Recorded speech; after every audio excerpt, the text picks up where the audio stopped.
Most common mode of communication is non-verbal. So we often feel that it is only through words that we communicate, but this was the work which was done by American professor in 1960, Albert Mervyn. He found that only 7% of the messages are conveyed by the spoken words, whereas 30% of your message is conveyed by the way you speak, your tone, and the inflections that are present in your voice, and 55% of your body language. So it is not through the message and the words that you communicate. So that is why the quote is there that actions speak louder than words. So non-verbal communication, it plays many roles. It will strengthen your message or it can contradict your message. Whatever you are saying, if your body language is different, it can show that you're not telling the truth. It can also substitute your message. Sometimes you are not able to find the appropriate word for words, but your body language, your tones, your facial expressions can say what you want to say. It also complements your message, and it also accentuates it aggravates your message. So what are the non-verbal ways of communication? So facial expression, so the look on the person's face, it is universal. Whatever language the patient speaks, we are able to see from the facial expression what he is going through. Then the gestures that he may be using. So usually the gestures are very commonly used in intubated patients, especially for nurses. They when the patient is intubated, patient is not able to say, so we ask them to make some kind of facial expressions or kind of gestures.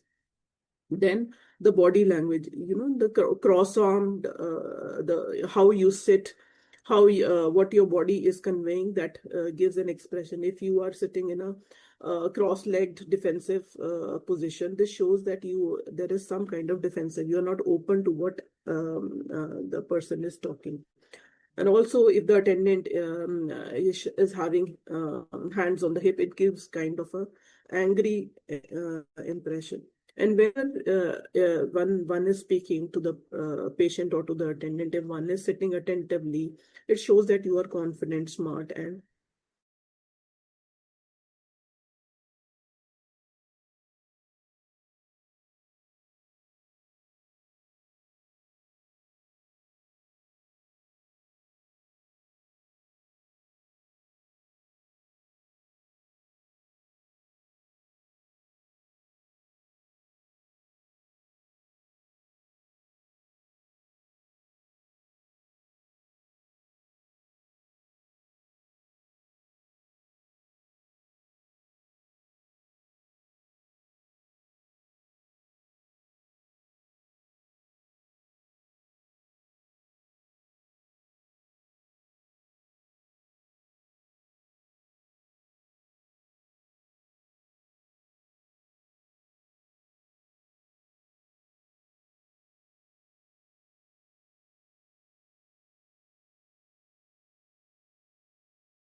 अच्छा, ठीक है, okay.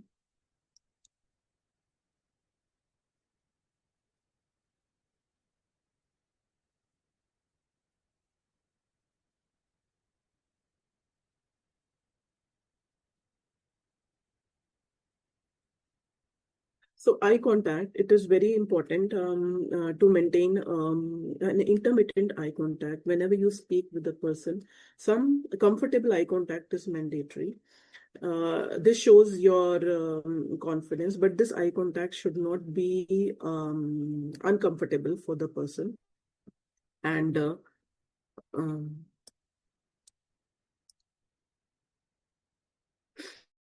then the touch. A weak handshake, a warm hug, or a pat on the back, it can show that you can show affection, you can show your support to the person you are talking to. So after I just talked about the non-verbal ways of communication, my topic will include what are the fundamental communication skills which will be applicable in all kind of situations, in all kind of, like whenever there is a need to break bad news or the need to conduct a family meeting, or whenever we are discussing about different issues. So for as far as the nurses are concerned, I will talk about the fundamental communication skill, and sometimes they may need to give some kind of bad news. So that topic I will cover, and also if the conflict arises, if there is a conflict, how they can deal with the conflict. Then lastly, the communication among them, effective teamwork. This is very important.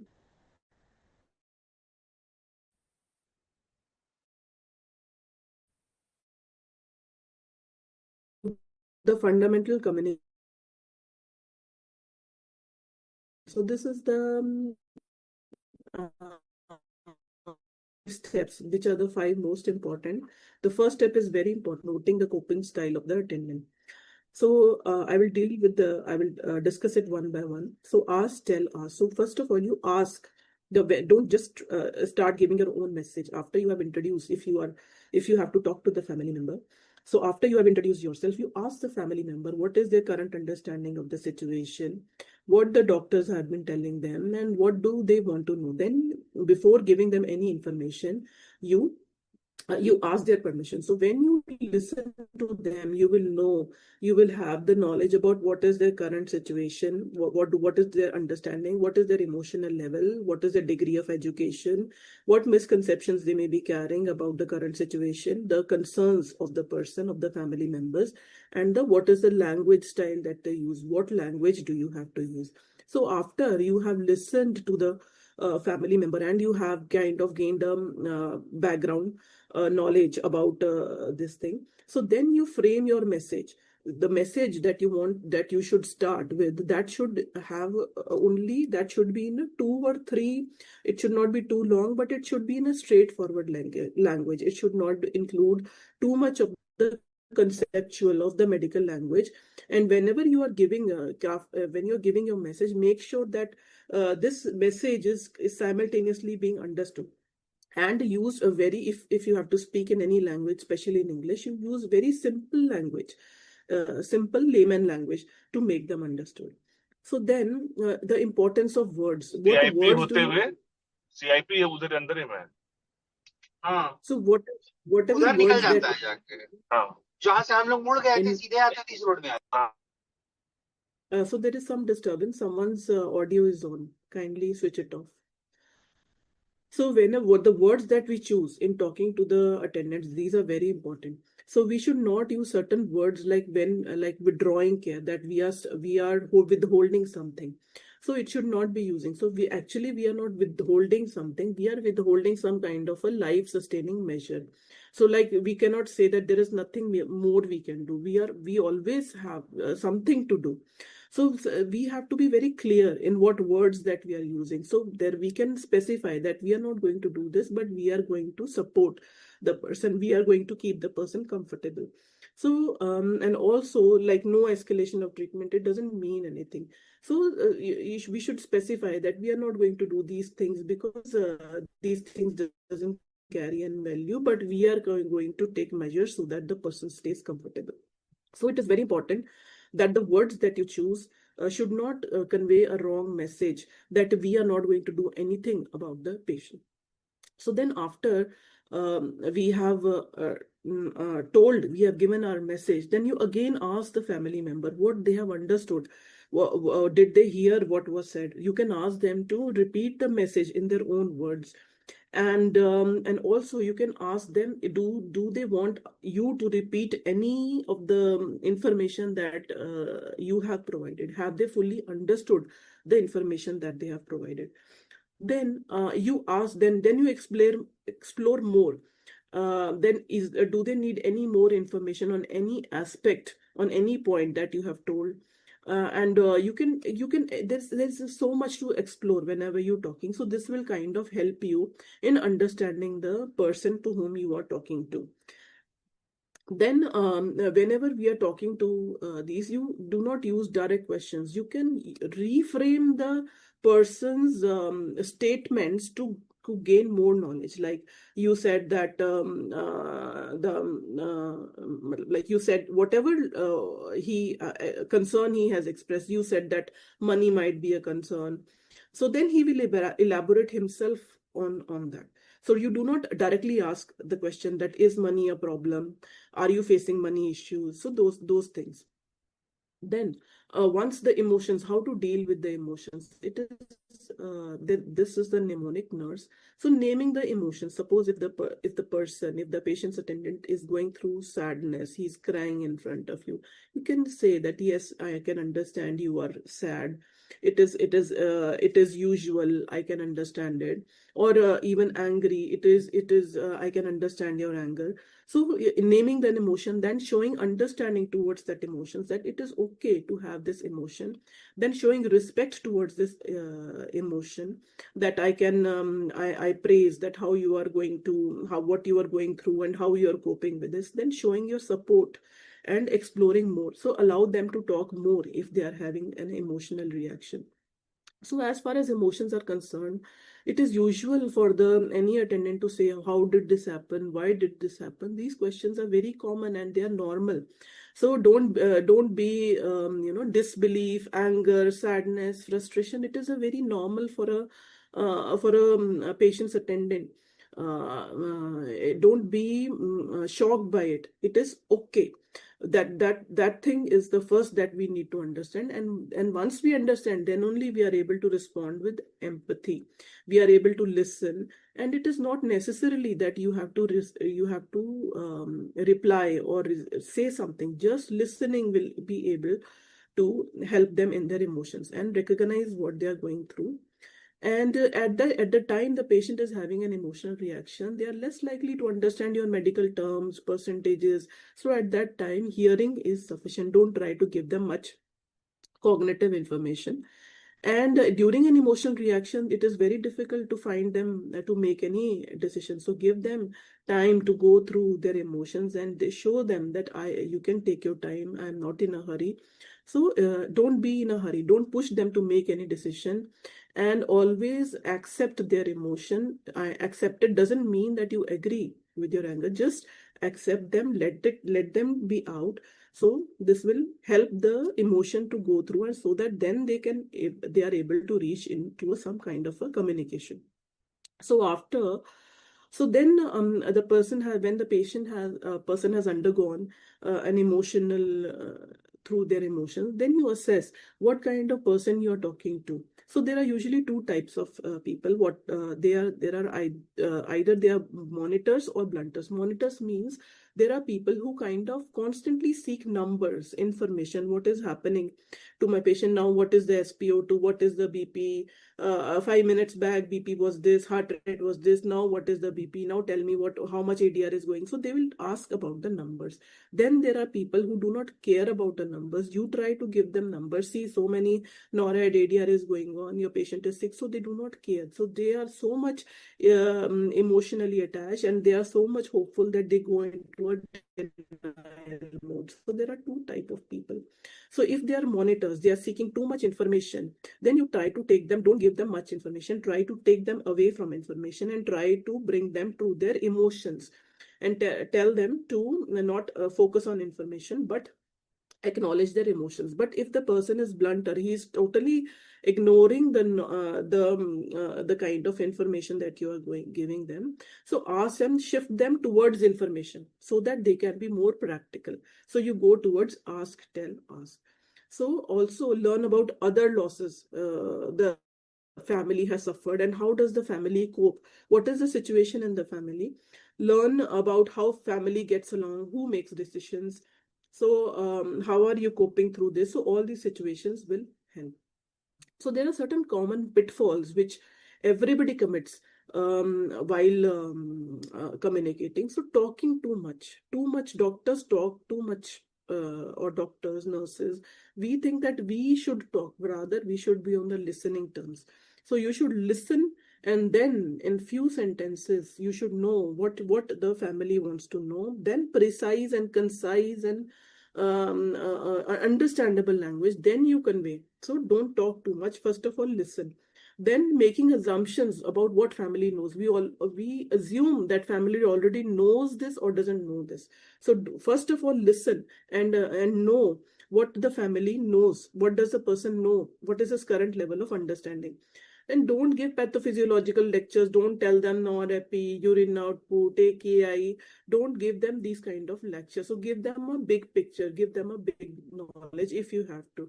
And when the person comes and starts talking to you, you just simply start talking. You launch your agenda. You want to convey some information without knowing what the family wants to discuss, what is in his mind. You simply start talking to the person and giving your agenda. So this is, I want to put, so this has to be done, you get this. So first of all, listen. So we offer, if sometimes if the family is too much emotional, we just try to reassure prematurely. So don't rush to say that things will get better. Just listen, let the emotional reaction go through. Don't force your agenda when the family is too emotional. Give them time. Pause during your conversation. Pushing the family to make decision before they have had the chance to grieve. So let them go through the emotions first, and then ask them to make some kind of decision. So don't use the words like we will do everything aggressive. So this indicates that palliative care is kind of giving up. So it doesn't mean giving up. It always means doing something, but something different for the comfort. So talking about withdrawal of care or support, or stopping like life support. So we are not withdrawing care. You must know that. So not understanding the family dynamics, what is the role, who plays the role in the family. So understand the family first and why the family is behaving like this. So if there are some troublesome family members, be neutral, avoid taking sides, just listen. And if there is some divergent opinions in the family, so then you set up some ground rules and boundaries for the discussion, name the disagreement, focus on the patient, be neutral. Then, so expressing withdrawal of life support without first assessing their understanding. So sometimes the patient is very sick. Sometimes the person's attendant doesn't know that the real situation, and we just start talking about withdrawal of the life support. So first of all, hear what is their understanding about about the patient's current condition. So focus solely on what we are not going to do. Do not just keep on talking about we are not going to do this, we are not going to do this. No. You must always focus on the patient, how we are going to best take care of the patient. So express frustration if family disagrees about foregoing life support treatment. So don't be frustrated by any family. You have to respect the family decision, whatever it may be. And feeling that after the family decides for not intubating and your job is done, no, and you move away from the bed. Suppose if the family says don't put central line, you feel that there is nothing more to do. It's not like that. Don't show that you are so overlooking the stress of the caregivers. So what are the challenges often we face?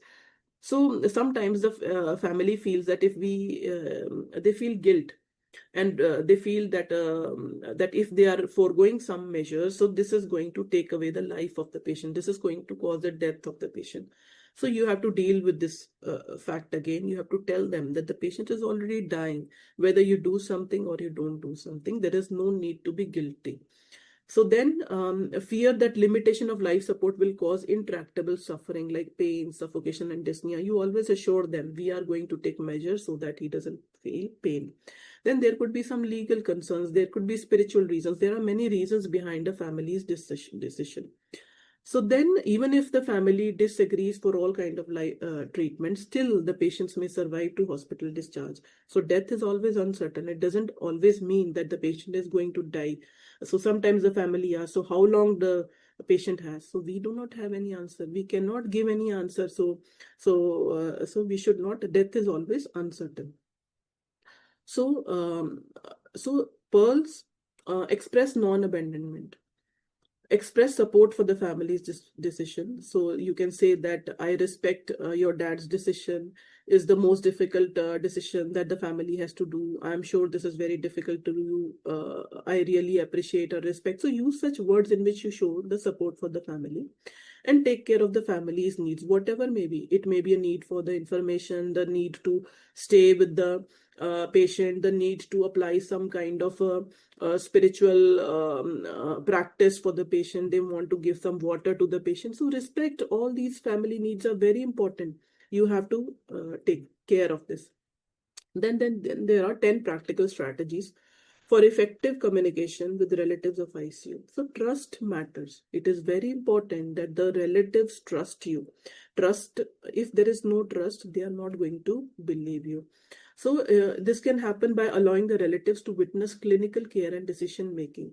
So demonstrate compassionate care through non-verbal cues like touching the patient during clinical examination and care, talking politely to them as well as to the patient. So nobody likes surprises. So don't give them surprises. So gradually prepare the family. Most of the deterioration is gradual. Only there are few situations. So don't, you kind of keep on preparing them for what is going to come.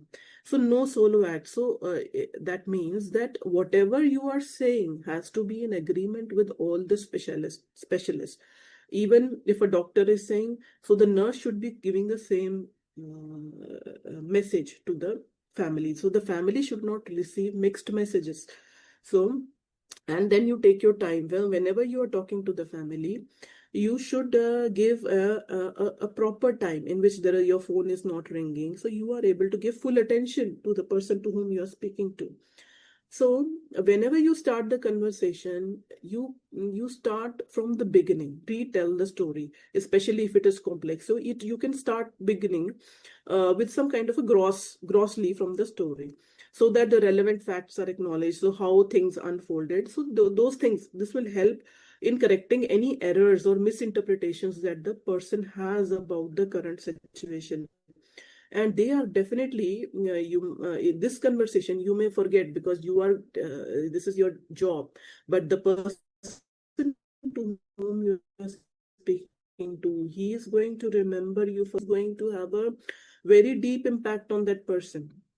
So the more compassionate you are, the more clear you are, so more you are able to speak directly in an unrehearsed manner. You do not have to rehearse what you are going to say. So it will come naturally. And also speaking, do not use technical language. Do not use too much of the, like, creatinine was this has happened. Even if, don't use such kind of language, shock, all those things. So these are medical terms. Then avoid playing the number game. So bring them to the real life situation. Okay. Then it's okay to show some emotions. Even if you are going through some emotion, if you are going through some kind of sadness, it is okay. Your voice can show some kind of sadness. If a young person is dying, it is okay. But don't display extremes of distress. So kind of hold on to your emotions as well. So talk less, say more, listen actively, acknowledge the concern, elicit the key questions, provide complete answers, avoid platitudes, anecdotes, or personal stories. Then you outline at the end, you can outline a plan. You can know what do they require and what kind of plan could be made. This will be a personalized plan. So like suppose, let us let us observe the patient for another 2 hours and then decide, I am going to do this, I am going to give this much, I am going to apply this NIV, then let us see after some time, let us see how he's responding. So kind of give a gross plan. And then what after, if this plan fails, later I will be doing this. So kind of give them a plan. Then sometimes even nurses, they face a situation in which they have to give bad news. So bad news means any information which is against their expectation, which they are not expecting. So this is giving bad news as a core skill. And it is very common for the medical personnel to give bad news very bluntly in a detached manner, as if it doesn't mean anything. So when communicated well, if this bad news is communicated well, this will decrease the family's anxiety and depression and improve the family satisfaction. So how can we give some kind of bad news? So most important is setup. This is the mnemonic again: setup, perception, invitation, knowledge, empathy. So setup is important. That means whenever you're going to give some bad news, you must have your medical facts straight. You must know everything about the patient, and every team should be in agreement with these facts. And it is good that whoever is involved in the bedside care of the patient, if a doctor is speaking, it is better that a nurse is there, a junior doctor is there. It is better that and also turn off your phone, sit down, make eye contact, introduce yourself. So have a proper setup, and you anticipate emotional reactions, especially if you're giving a bad news, and you prepare for tissues, water, prepare for some kind of chair to sit, prepare a good setup in which you can sit and talk rather than stand in the middle of the ICU and talking. So kind of they go to a small room or ask them to sit in a chair so that you can talk, they can have time. So a proper setup is important before you give bad news. Then perception. So perception means, what is the perception of the family? What do they know so far? So ask, tell, ask will help you. So what the doctors have told, what the other people have told, what is their perception? Then you invite if anybody else wants to come and listen. So there are other family members who are standing outside. Before you give information, you ask whoever wants to know if there is anyone who would want to hear or make a decision. Is there any other decision maker? So then the knowledge, the information that you give, it must match their level of education. Give them a big picture. And whenever you're giving some information, you give some small piece of information, then you check whether they have understood this. You keep on checking. If you're doubtful that they have not understood you start again. And then empathize with them. Let them go through their emotions. So giving bad news is going to elicit emotions of anger, sadness, frustration. So much is going to come. It is okay. So, and resist the temptation to fix things. Then at the end, you summarize. Before speaking, you always ask permission. So, and you can then discuss now after this thing. So these are the options which are available. Then you can kind of, if they are ready to discuss, you can discuss the treatment options. So now this thing has happened. This thing now we can deal with this situation in this way. This these are the options we have, and I can. So then you elicit the family concerns and tell them you are available, how to contact you, till what time you are available, who is going to come next, what we are going to do. So make themselves comfortable and show them your availability. So then if there is conflict, sometimes we face a situation in which one family member is saying something, other family member is saying something, there is some kind of a. So if we, before, if there's a conflict, you have to prepare prior to your conversation. For this, you have to know the medical facts.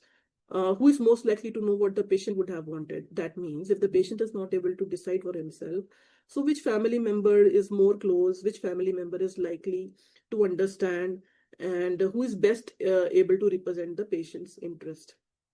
So does the surrogate decision maker have the ability to make healthcare decision? So then you explore if there is a conflict, you explore the family's perceptions, why there is conflict. The family has not been told anything about the situation.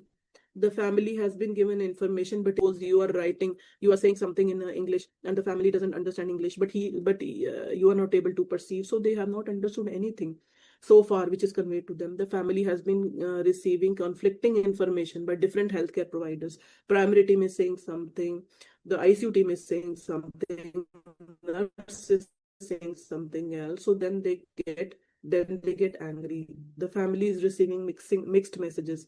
The family is obtaining information from multiple sources. This information can be from internet as well as the information from other.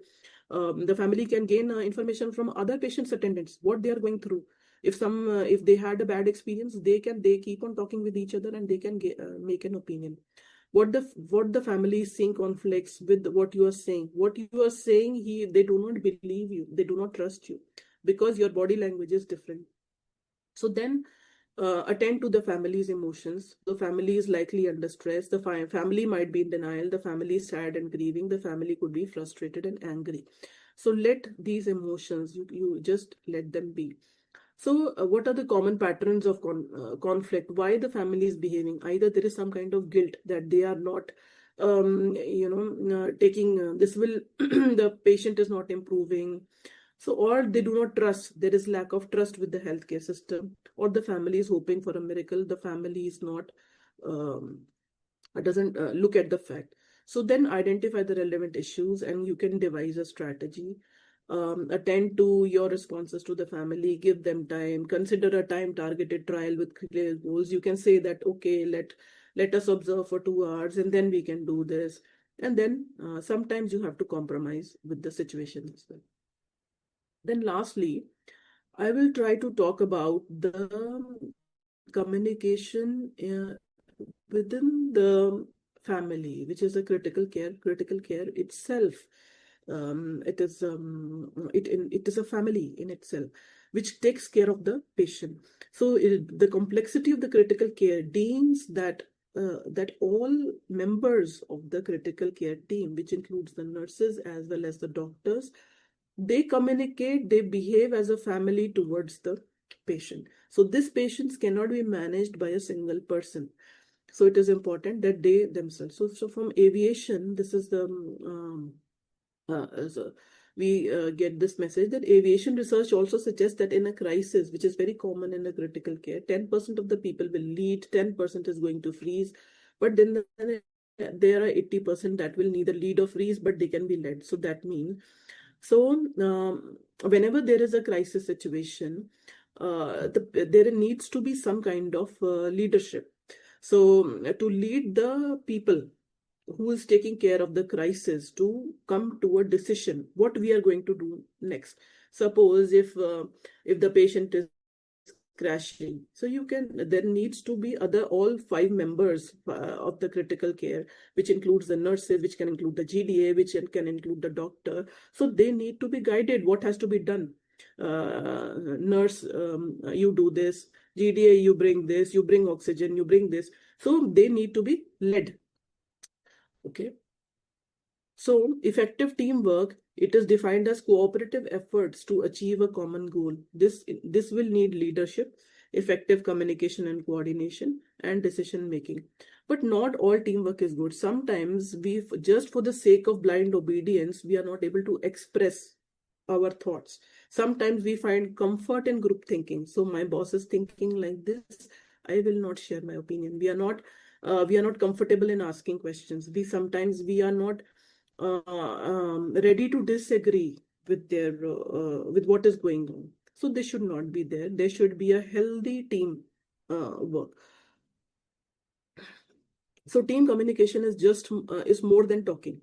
So it will help in execution of the task. It will help in exchanging the information and relationship building among the team.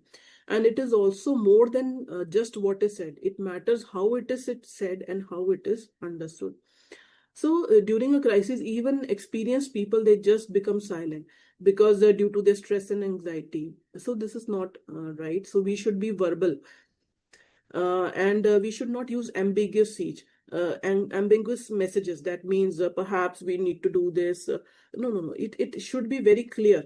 Start norepinephrine, give 500 ml of fluid, get me a surgeon, you call this person.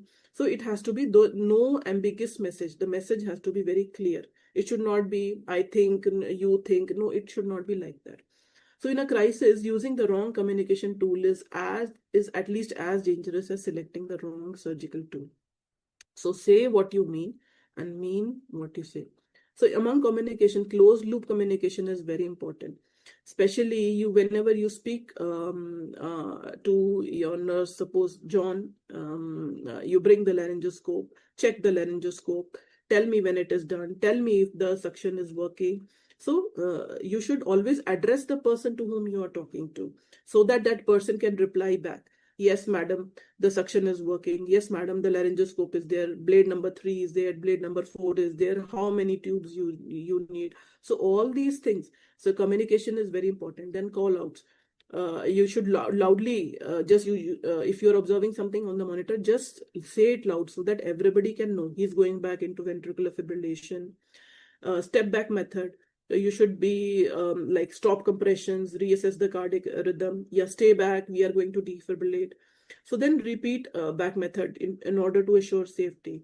Like if you have asked your nurse to load epinephrine, or if the nurse doesn't get the message clearly, so she can ask, do I have to give 1 milligram of epinephrine? Do I have to give 3 milligram of ephedrine? So they should always be and also readback method. This requires confirming an order before processing it. So this closed loop communication, it is very important, especially in a crisis situation. So usually if the situation is very familiar and the team is mature, they can function automatically without minimal talking. It is implicit what has to be done next. But if the situation is very unfamiliar and sudden, then more talking has to be done. More explicit coordination has to be required. The more routine the task is, the more prepared the team is, so more silently things can go on. But if it is a complex situation out of the blue, so you have to talk more and you have to address more. So communication must also be addressed to a specific person to avoid diffusion of responsibility. You cannot say, can someone do this? Please, someone bring this drug, someone prepare for intubation. No, it is not. You should always say, Jay, prepare propofol, load fentanyl, Jay, give fentanyl. So this has to be very important. So in short, nobody cares how much you know, but until they know how much you care. Thank you, everyone. I'm available at this email ID and this contact number if you have any questions. And if anybody wants to ask any question, they are welcome. Thank you. Hello, I'm audible? Yes, you're audible. Yeah. Thank you, Dr. Sikha. Actually, I was not able to connect that I'm traveling. I'm Dr. Jayprakash. So Yes, it was sir. a very nice presentation. So if anybody will ask, hello, do you have any question? You can ask. Anyone? Okay. So I would like to summarize all these things because effective communication is the cornerstone for the quality of the nursing care. How you have to communicate to your patient, how you have to communicate to your patient attendant, and how you have to communicate to doctors. That is very important in this scale.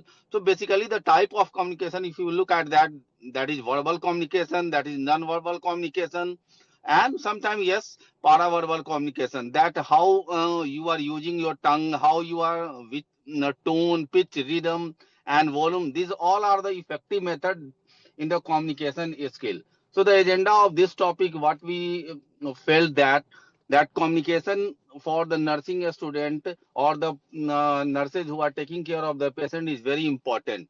So if it's yes, thank you all. So I would like to wind up if you don't have any question. Dr. Sikha, do you want to say anything from your side? Hello?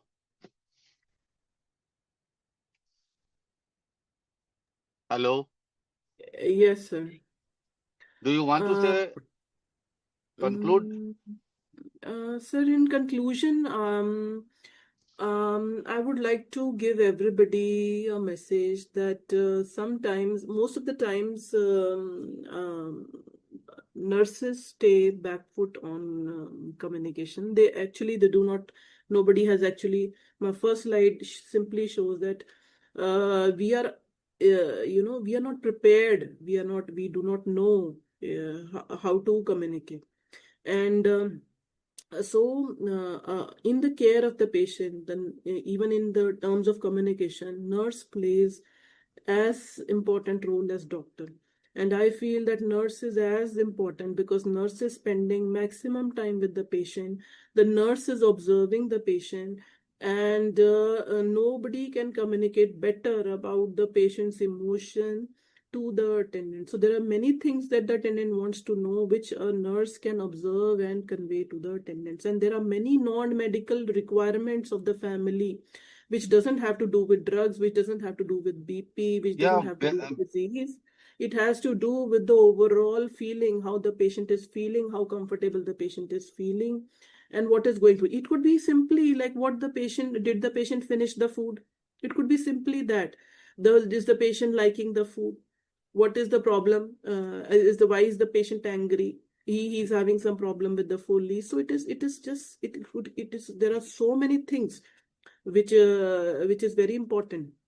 And and also the other thing is, it is okay for the if you are inside, you're okay with all the emotions that the family is displaying. yeah, If you allow them, there will not be any problem, be it anger. Once their anger goes away, they will come back to their usual self, and they are going to come back. So there is no yes. need to worry. Yes. Yeah, so basically, communication in the case clinical context is important. Therapeutic communication technique is also important because sometimes silence is also good for the communication because it allows time to thought and how you are expressing your emotion. That is emotional expression. That is very important. And if you will look at that, the summarizing, so you have to communicate via the mutual understanding. So all these things are important, and whenever you are feeling to encourage your expression, that you are asking to the patient how you are feeling today, like that. Although you are knowing all these things, but the way you are expressing that you are getting in connect with the patient or patient attendant, that is very important. So based on that, I feel that today lecture many will definitely will get benefited, and I feel and all will be happy. So thank you all, and thank you, Dr. Sikha, for the nice presentation. We'll be in touch with you. Thank you so much. Thank you everyone for listening.